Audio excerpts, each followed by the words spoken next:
muchas gracias, señor fiscal general de Venezuela, Tarek William Saab, por esta entrevista con Infobae. Usted es una persona, un hombre con formación cultural, con vastos conocimientos de política internacional, y quiero ir a un tema que a lo largo del último mes y medio ha sido bastante comentado en todos los ámbitos internacionales, y es en relación a Cuba. ¿Qué le genera ver que cada vez más cantidad de artistas, teniendo en cuenta su formación cultural, le dan la espalda al régimen cubano?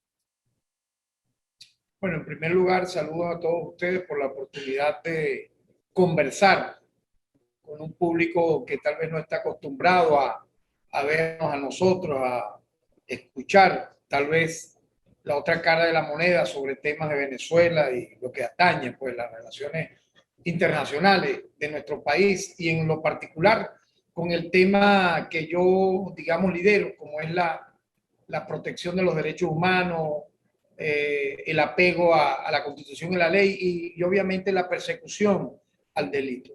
En tal sentido, bueno, como se sabe, yo soy una persona por largos años vinculado en lo afectivo, pero también en lo amistoso, históricamente, con quien fue un líder global.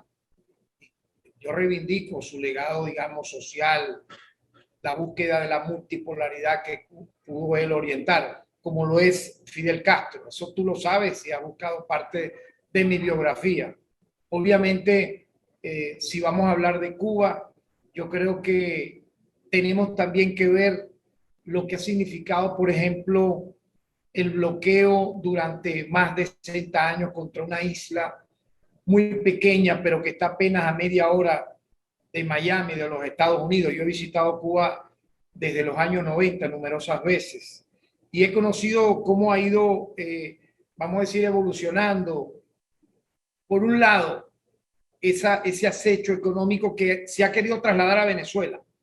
Yo creo que se ha buscado imitar, en el caso venezolano, cómo un bloqueo económico puede implosionar la vida social de una nación, aislarla, y a la vez cómo el pueblo y el Estado, de manera orgánica, lucha para salir de ese intento.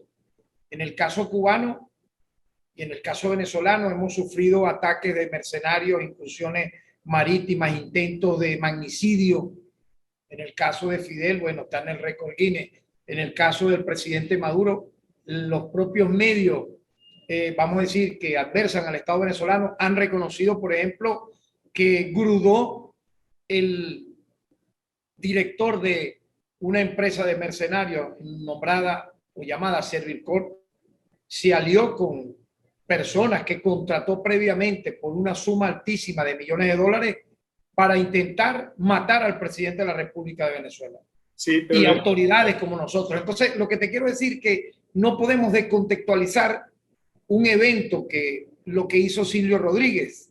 No sé si estás enterado. Silvio Rodríguez se reunió, y yo saludo ese tipo de actitud, con artistas que en algún momento estuvieron incluso por horas o días detenidos y llegaron a puntos de acuerdo sobre cómo puede evolucionar la convivencia en Cuba por vías pacíficas y no violentas. Sí, las manifestaciones del 11 de julio fueron pacíficas. Lo que no fue pacífico fue la represión. Bueno, como te digo, el contexto, tú tienes que ver las cosas de una manera, para mí, ¿no?, integral. No decir que ocurrió este evento de la noche a la mañana. Es una cosa que ha ido, obviamente, evolucionando en medio incluso de una pandemia.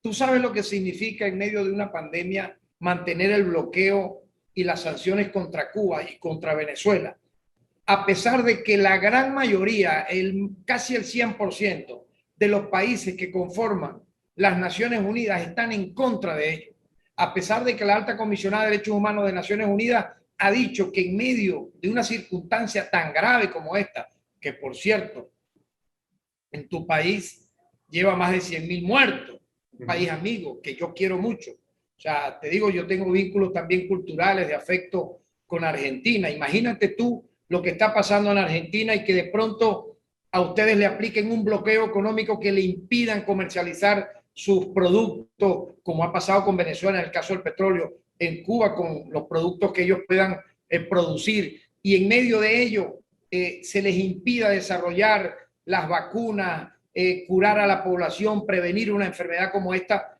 que está causando estragos a nivel mundial. Yo creo que no puedes descontextualizar. Y por ejemplo, tú me hablas de Cuba, yo te hablo de Colombia. Pensé que tú ibas a empezar por Venezuela. Empezaste por Cuba, pero bueno, ya que tú empiezas por Cuba, yo te digo, oye, ¿y Colombia? ¿Dónde dejas tú lo que ha hecho el subpresidente? Porque él se llama subpresidente, ya que el presidente al parecer es Uribe, ¿no? El subpresidente Duque masacró a la población civil de Colombia, incluso mató a unos raperos. Está comprobado, raperos que hicieron canciones de protesta sobre lo que ocurrió en Colombia hace poco, donde centenares de personas perdieron entre la vida y otros quedaron lisiados, los que quedaron heridos, ¿no? Solo por manifestar un desacuerdo con políticas económicas que ahogaban más a la población en medio de una pandemia. Entonces, mire, ¿tú te imaginas? Le explico una cosa. Vamos a hablar de protestas y esas fueron pacíficas. Tarek William. Era como actuó el ejército y la policía, fue atroz. Por lo tanto, yo siempre voy a estar de acuerdo para tener una conclusión sobre el tema, de que todas las protestas, todas las manifestaciones se hagan en base a lo que establece la Constitución, la ley, por vías pacíficas, que no impliquen intentos de magnicidio, que no impliquen incursiones mercenarias, que no impliquen acciones vandálicas, que no impliquen atentar en contra de la vida de terceros para tomar el poder. Por lo tanto, te digo, reivindico en medio de lo que tú dices el diálogo de un poeta a quien yo admiro mucho, a quien conozco, como Silvio Rodríguez, con líderes artistas que manifestaron en ese momento para buscar un acuerdo y poder, como establece las reglas de juego, los propios cubanos sean los que, al igual que los propios venezolanos, resolvamos nuestro problema.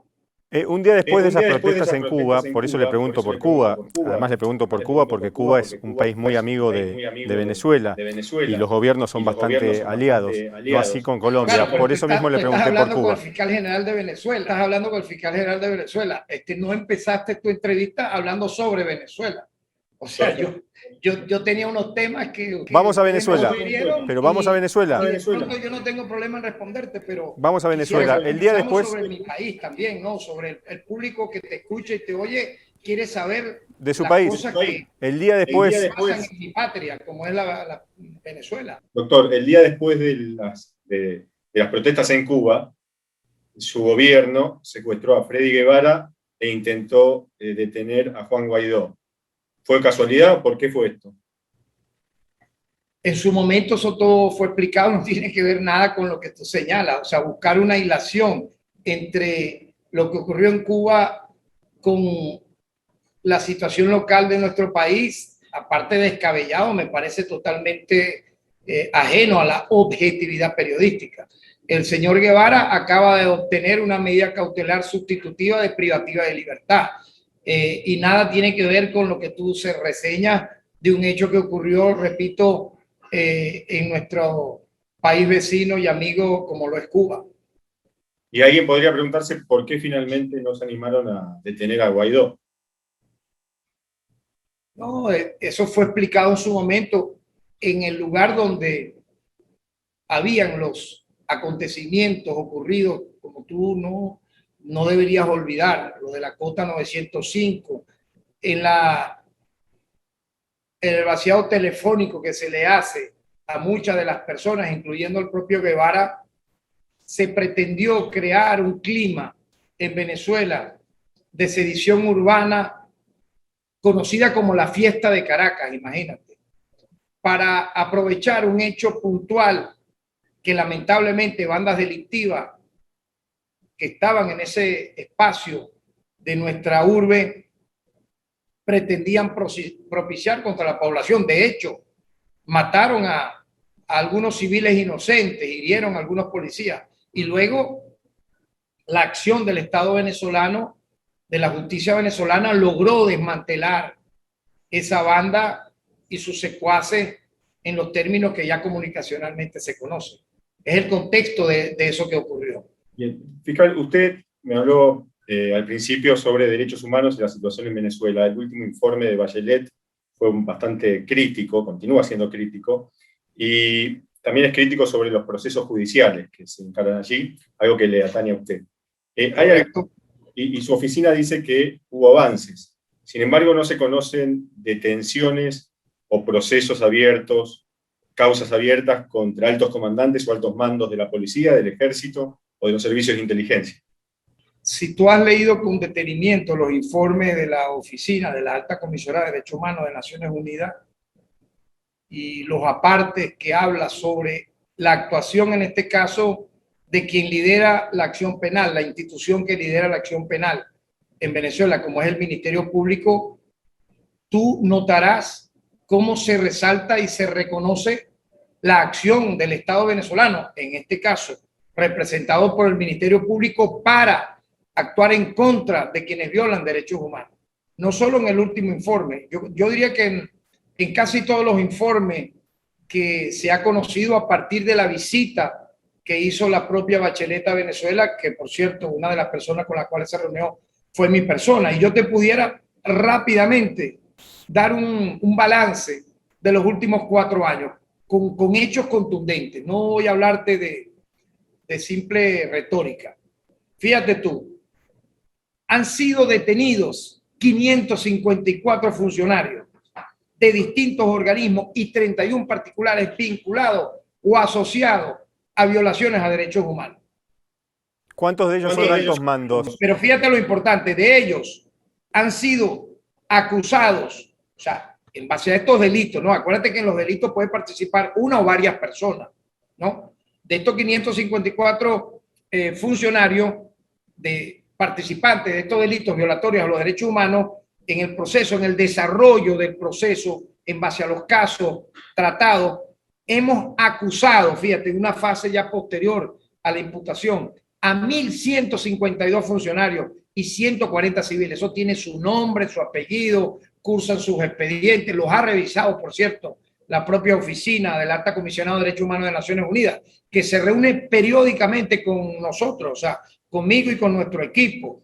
Igualmente, yo diría que si tú haces un balance global y a la vez específico de ello, decir, por ejemplo, que hemos logrado sentencias condenatorias, oye bien, sentencias condenatorias contra un total de 536 funcionarios de seguridad del Estado y 30 civiles, eso derrota cualquier conjetura. Pero también es la realidad procesal. Esa es la realidad procesal. Y los números son contundentes. Ahora, ¿cuántos de ellos son altos mandos? Bueno, ahí hay oficiales, ahí hay altos mandos responsables. ¿Cuál es el máximo? El máximo oficial, ¿qué rango tiene? Si me permites, en Argentina, en China, en Rusia, en Estados Unidos, en Venezuela, en Colombia, las responsabilidades en materia penal son individuales.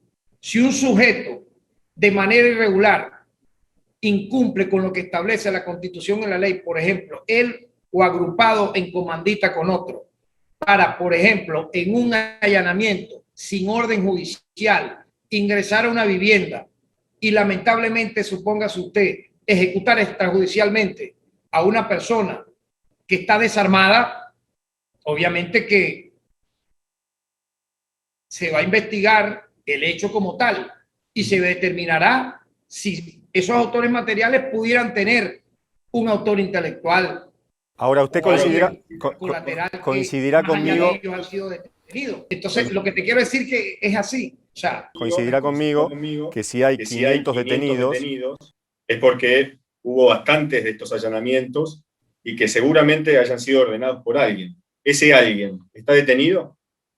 Mira, hay detenidos oficiales, yo te lo expliqué, oficiales en caso de que algunos delitos han sido, por ejemplo, de rango militar. Hay oficiales, tenientes, capitanes, pueden haber hasta mayores vinculados a fuerzas militares. En caso de policía, igualmente oficiales de rango involucrados en los hechos. Es decir, tú no me has preguntado de alguno en particular. Si me preguntas de alguno en particular, yo te puedo responder, pero fíjate la amplia gama de judicialización que revela que en Venezuela no hay impunidad. Como si ocurrió, si tú me permites, yo soy un activista de derechos humanos que nace en este movimiento a partir de los años 70. Yo cumpliré 59 años en septiembre. Yo comencé a militar en un comité de defensa de los derechos humanos en el liceo, cuando tenía 15 años de edad. Y yo te puedo decir que la diferencia es abismal de cómo, incluso luego que me graduó de abogado y sigo batallando en el tema de los derechos humanos durante los años 70, 80 y 90, la diferencia es notable. En aquella época era imposible una cifra como esta, olvídate de eso. O sea, más bien había un encubrimiento de todos los funcionarios que participaban, incluso te puedo nombrar la masacre de Yumare, la masacre del Amparo, la masacre del Caracazo, donde murieron miles de personas y la lanzaron en fosas comunes a partir del 27 de febrero de 1989. Cuando te hablo de que no hubo detenidos, es que no hubo detenidos. Se abría una investigación sin detenidos. También es inaudito. También hay una diferencia importante, yo quiero que tú la valores, de carácter estructural, porque los que estuvimos como redactores de nuestra nueva constitución, la del año 99, ¿verdad? Yo fui presidente de la Comisión de Derechos Humanos de la Asamblea Constituyente que redactó el título 3 de los Derechos Humanos y Garantías Constitucionales. A partir de allí, el salto cualitativo de respeto a los derechos humanos con el pasado es muy notable. ¿Que hay cosas aún por resolver? Claro que las hay. Y para eso estamos trabajando, mira, reformando leyes, propiciando mesas interinstitucionales constantemente para avanzar. Y de ello yo he dado cuenta, no solamente, quiero que lo sepa, a la Alta Comisionada de Derechos Humanos de Naciones Unidas, sino a la Corte Penal Internacional, donde nosotros hemos ido avanzando en un proceso de interacción para demostrar que en el caso venezolano la justicia actúa en lo interno en contra de quienes violan derechos humanos. ¿Por qué Venezuela se niega a que Naciones Unidas entonces tenga una oficina permanente en el país? No, todo lo contrario. Aquí yo creo que estás mal informado. No. Oficina permanente no hay. Aquí existe, aquí hay una oficina. Es una delegación. Es una delegación. Alta Comisionada de Derechos Humanos. Y las veces que han querido, incluso, oye bien, visitar establecimientos militares, civiles, policiales, donde hay detenidos para ver cómo están sus condiciones de salud, etcétera, lo han hecho. Ellos han ido in situ a estos lugares. Cuando han querido reunirse con nosotros, ver los casos, evaluar expedientes, lo han hecho sin ningún problema. Ministro, usted sabe muy bien que es diferente tener delegados de Naciones Unidas a tener una oficina permanente. Bueno, yo creo que estamos en un proceso totalmente abierto, donde incluso la propia alta comisionada visitó nuestro país, se le ha invitado para que venga nuevamente. Es una diferencia notable con otras naciones que no han permitido absolutamente nada de ello, porque yo digo que el que no la debe no la teme. En Venezuela, te repito, quien cometa violaciones a derechos humanos, las cifras que te he mostrado son reveladoras y a la vez demoledoras, porque tienen nombre, tienen número de expediente, tienen avances importantes, puede verlo sin ninguna novedad. Usted habló de la Corte Penal Internacional, la nombró hace 2 minutos, y es probable que en los próximos días o semanas, está demorado, se inicie una investigación sobre Venezuela y los crímenes que se investigan bajo la dictadura de Maduro. ¿Usted teme ser imputado con los crímenes de lesa humanidad, siendo que la Fiscalía es la que encabezó los procedimientos que están siendo investigados en La Haya? Mira, primero lamento tu lenguaje. Tu lenguaje es dista de lo que es la objetividad periodística, porque yo estoy acostumbrado a hablar con periodistas internacionales y no hay ninguna novedad en escuchar cosas similares a como tú conversas. Por ejemplo, llamar dictadura, hablar de masivas violaciones a tales y cuales cosas sin mostrar. Por ejemplo, yo te he pedido, muéstrame algún caso particular. No me lo muestran, me habla solamente de gráficas generalizadas, porque si me hablaras de algún caso particular, yo te daría el detalle de cómo están detenidos y privados de libertad los que tú mencionarías. Pero en todo caso, en el expediente de la Corte Penal Internacional versan dos informes. Venezuela 1, que trata sobre denuncias que hizo, por cierto, el desmantelado Grupo de Lima. El desmantelado Grupo de Lima, el fantasmal Grupo de Lima. Nunca olvides eso. Quien lleva esa denuncia a la Corte Penal Internacional fueron estos países agrupados en este cartel, que Argentina ya se retiró de allí, Perú ya se retiró, y el propio, bueno, si nació en Lima, ya el propio gobierno de Lima, de Perú, no pertenece a esa agrupación. Entonces, ese fue el origen, ¿no? Y está otra investigación, que es Venezuela 2, donde el Estado venezolano denuncia a superpotencias mundiales, particularmente a Estados Unidos, de culpa de las sanciones, el bloqueo económico, haber causado violaciones masivas a los derechos humanos de venezolanos, con víctimas en hospitales, en centros de salud, a la economía, al trabajador, a la búsqueda de la implosión salarial. Y eso lo está trabajando también la Corte Penal Internacional. Entonces, en relación al informe 1, a Venezuela 1, te digo que el caso del Ministerio Público, nosotros hemos entregado aproximadamente 3.500 folios entre informes y anexos de informes que tienen que ver con lo que Venezuela, en este caso los tribunales y el Ministerio Público, está haciendo en relación a los casos de violaciones a derechos humanos, a pesar de que no nos han mostrado cuáles casos son. Yo quiero que se sepa esto, ¿no? O sea, en este examen preliminar Venezuela está a ciegas. No se nos ha dicho cuáles casos son ni qué es lo que están investigando como tal, o examinando, perdón. Investigando aún no, porque esa fase no existe en este momento. O sea, sería temerario decir ello, en tanto hay un nuevo fiscal de la CPI, Karim Khan, con quien nosotros mantenemos una comunicación institucional, y le hemos mostrado, porque quiero que se reseñe esto, lo puedes incluso buscar a nivel investigativo, la Sala de Cuestiones Preliminares, que es una instancia que pertenece a la Corte Penal Internacional, ha obligado a la Fiscalía de la CPI a interactuar con Venezuela, a dialogar con Venezuela en base al principio de la complementariedad, cosa que no hizo la anterior fiscal. ¿Por qué? Oye, si tú le entregas un informe, luego le entregas otro, te reúnes presencialmente con la fiscal, le mandas anexos durante 6-7 meses, y lo único que hace la fiscalía es un acuse de recibo, sin decir nada, sin establecer una mesa de diálogo, sin decir, mira, este caso es el que me importa, vamos a ver por dónde o explorar este u otro tema. No, ha habido un silencio total. Lo hubo con la anterior fiscal.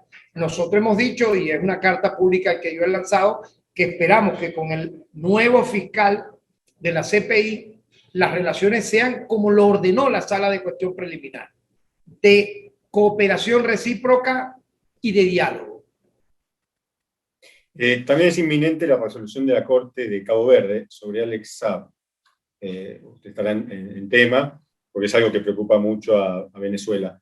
¿Su fiscalía abrió alguna investigación sobre Alex Saab, teniendo en cuenta que el gobierno lo presenta como diplomático, pero a su vez es contratista de innumerables casos?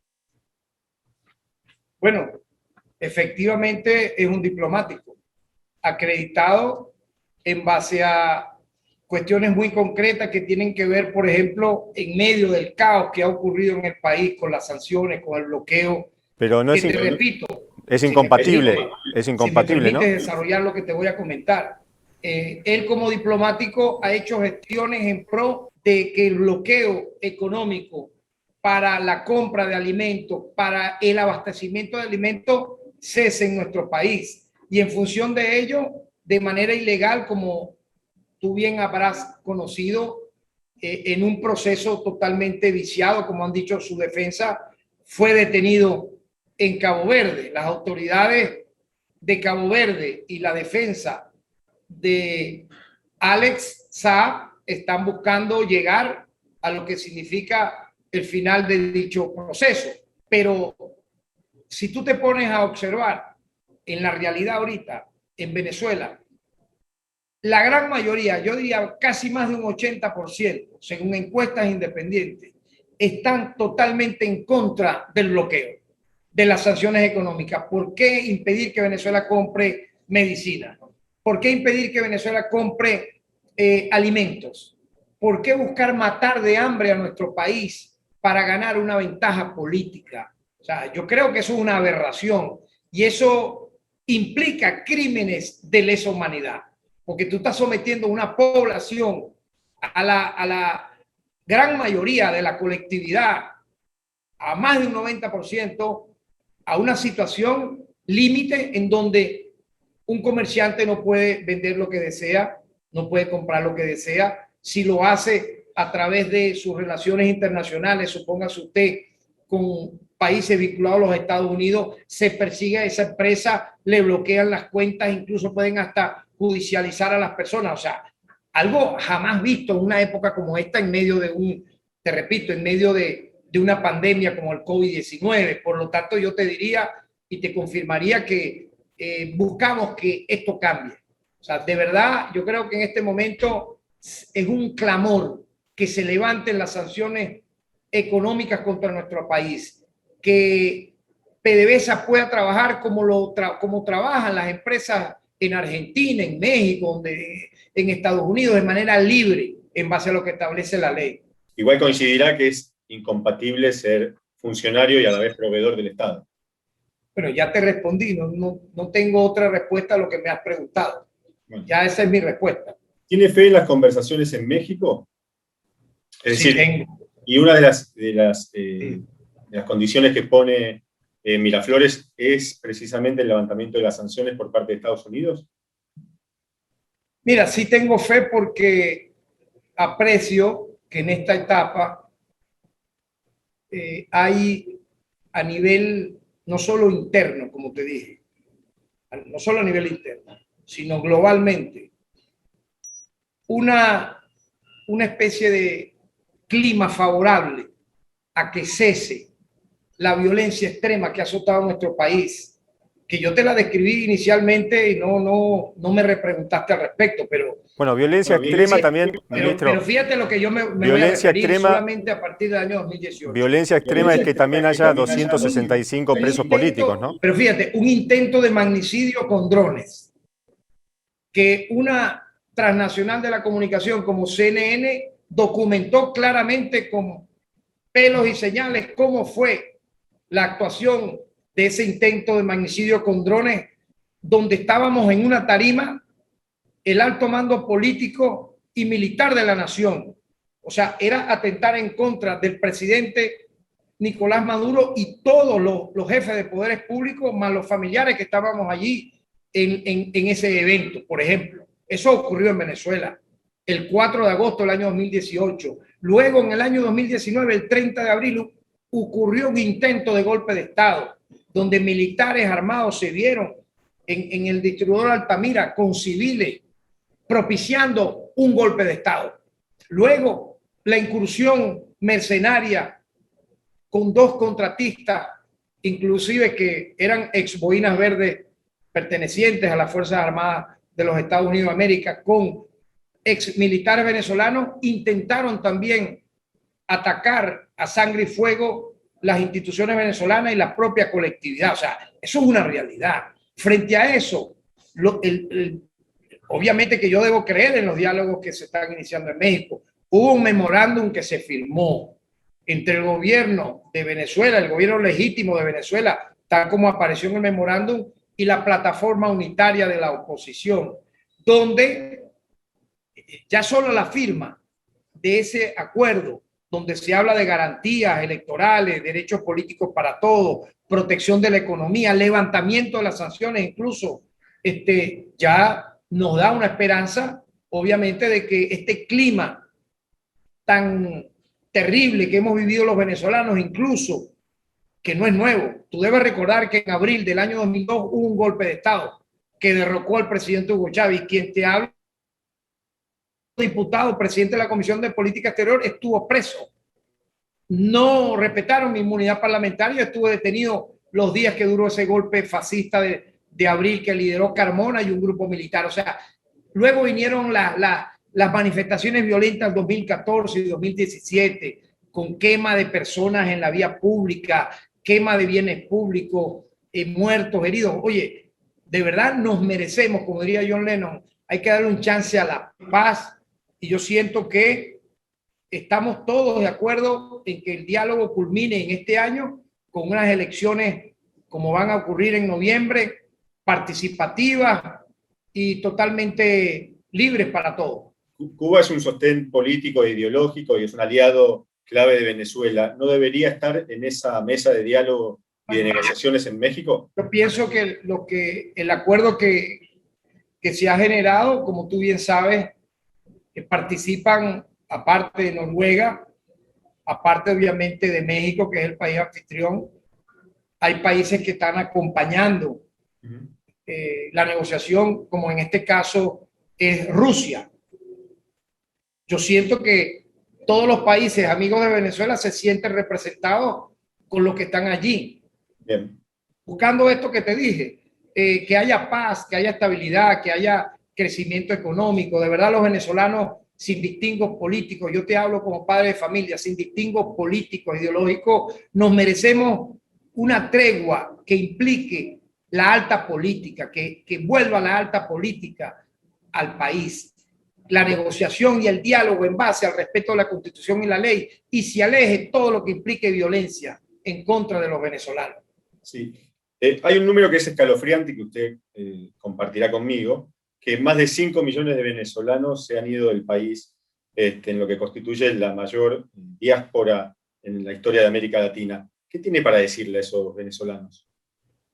Bueno, en primer lugar, en base a esa cifra, que no es una cifra oficial, yo pudiera decirte que frente a esa cifra se puede hablar de más de 1 millón de personas que han podido salir del país. Ese más de 1 millón en base a años que no son este año nada más, sino varios años consecutivos. Te pudiera decir que mucha gente ha regresado. Para ellos mi total respeto siempre, porque yo te hablo como un ciudadano venezolano que ha querido forjar su historia cotidiana, pequeña, mediana, en mi patria, luchando, y yo respeto todo lo que implique para un venezolano o cualquier otro de otra nacionalidad salir a otra nación y buscar un mejor futuro. Eso merece un respeto y no merece una descalificación ni lanzar epítetos ni nada por el estilo. Pero yo también te puedo decir que ha habido de parte del Estado venezolano planes para que regresen muchos de nuestros connacionales. No sé si tú los conoces, se llaman Vuelta a la Patria, vuelos internacionales, sobre todo en América Latina, que han repatriado a muchos venezolanos. Yo conozco a muchos venezolanos que han regresado. Entonces yo diría, ahorita hay un crecimiento económico que está repuntando en nuestro país, bastante llamativo. Si tú me permites, el 50% de la población, te estoy hablando de una encuesta independiente incluso que muchas veces ha sido adversa al Estado, no la quiero citar para no hacer publicidad, pero se ha conocido en las últimas horas, ha revelado que la situación actual económica en Venezuela ha mejorado en este último año. Yo invito a todos aquellos venezolanos de buena voluntad que pudieran estar fuera del país, que regresen. Los que están estudiando, obviamente, siguen sus estudios, pero me refiero a los que han querido, por ejemplo, emprender laboralmente un mejor destino en otro país y no les ha ido bien como ha ocurrido, bueno, que regresen a su patria, que aquí podrán tener las oportunidades y luchar juntos por mejorar nuestra nación. Tal vez no ven una mejora sustancial. Por último, hoy hace 2.512 días que Infobae está bloqueado y censurado en Venezuela. Y quería preguntarle y tantos otros medios, y quería preguntarle si para usted es un valor la existencia de medios independientes en su país? Obviamente, tal como te lo he ido desarrollando durante esta entrevista, este diálogo, siempre debe haber el respeto entre las partes. Yo diría, incluso a pesar de posiciones controversiales, debe haber un punto de encuentro. En este sentido, me refiero no solo al medio que tú representas, a cualquier otro medio, para poder, en base a ese respeto mutuo, desarrollar un punto de encuentro y poder trabajar en función, en primer lugar, como siempre te lo he dicho, yo soy un amante de la paz de un país, de las relaciones internacionales positivas, correctas. Yo creo en un mundo multilateral donde todos podamos interactuar sin que haya guerra, violencia, etcétera. Por lo tanto, en base a ese principio de respeto, yo pudiera agregarte que en Venezuela existen corresponsales y medios que actúan libremente y dicen y reseñan todo lo que aquí va ocurriendo como en ningún otro país. De hecho, las propias, vamos a decir, ruedas de prensa que nosotros damos con corresponsales extranjeros o las que dan otras autoridades, así lo revelan. Por lo tanto, yo diría que siempre va a ser un baluarte el diálogo, siempre va a ser un principio y un punto de honor el respeto para que tanto los medios, las autoridades y los pueblos puedan entenderse. Yo creo en eso. Y bueno, siempre se buscará ese camino para lograr esa realidad. Sería bueno que en los próximos días el público venezolano, que es mucho y que es muy lector, tenga la posibilidad de acceder a Infobae. Decimos nosotros que todo siempre en base a esos principios es posible y así imagino que en algún momento va a ser. Muchísimas gracias, Tarek William Saab, por esta conversación con Infobae. Muchísimas gracias a ti por tu tiempo.